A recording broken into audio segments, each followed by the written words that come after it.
शेतकरी बांधवांनो नमस्कार. परत एकदा नव्या व्हिडिओमध्ये मनपूर्वक स्वागत. शेतकरी बांधवांनो, आज मी शिवजन्मभूमी जुन्नर तालुक्यामध्ये असून सुभाष दरंदळे या एका युवा शेतकऱ्याच्या भुईमुगाच्या शेतामध्ये उभा आहे. शेठ, तुमचं आमच्या चॅनलमध्ये मनपूर्वक स्वागत. तर ही भुईमुगाची व्हरायटी कोणती आहे? ही वेस्टर्न 55 आहे. आणि किती दिवसाचा भुईमुग झाला आहे? आता हा भुईमुग बरोबर 1 महिन्याचा झालेला आहे. तर शेतकरी बांधवांनो, 1 महिन्याचा भुईमुग झालेला आहे. पाठीमागं बघू शकताय खुरपणी चालवली आहे.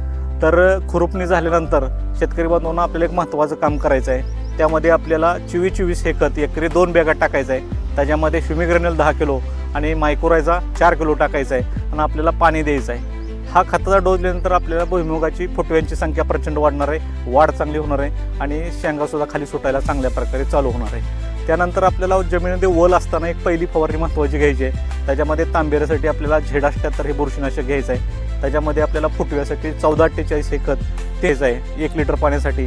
आणि आपल्याला त्यामध्ये कीटकनाशक इकोसाइड घ्यायचं आहे. आणि वाढीसाठी वृद्धी आणि ग्रोस्टीम हे 2 प्रोडक्टसुद्धा आपल्याला त्या ठिकाणी घ्यायचे आहे. आणि ह्या सर्व फवारणीच्या औषधाची इफिशियन्सी चांगल्या प्रकारे वाढण्यासाठी आपल्याला न्यूट्रास्पेडचा वापर करायचा आहे. अशा प्रकारे आपल्याला खताचं आणि एक फवारणीचं नियोजन करायचं आहे आणि भुईमुगाचं चांगल्या प्रकारे उत्पादन घ्यायचं आहे. शेतकरी मित्रांनो, हा व्हिडिओ जर फेसबुक इंस्टावर पाहत असेल तर फॉलो करा. यूट्यूबवर पाहत असाल तर लाईक करा, शेअर करा आणि सबस्क्राईब करा. धन्यवाद.